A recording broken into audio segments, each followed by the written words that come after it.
What's the meaning of angsty?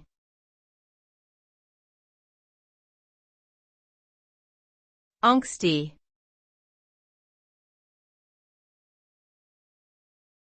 Angsty.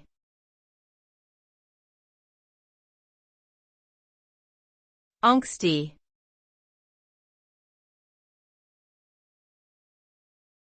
Angsty.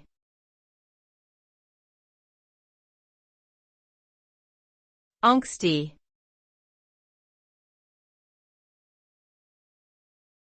Angsty is an adjective used to describe a feeling of anxiety, restlessness, and general dissatisfaction with life.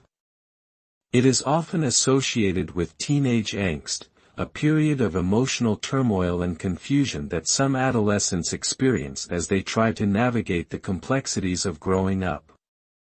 People who are angsty may feel overwhelmed by their emotions, anxious about the future, and frustrated by the constraints of society.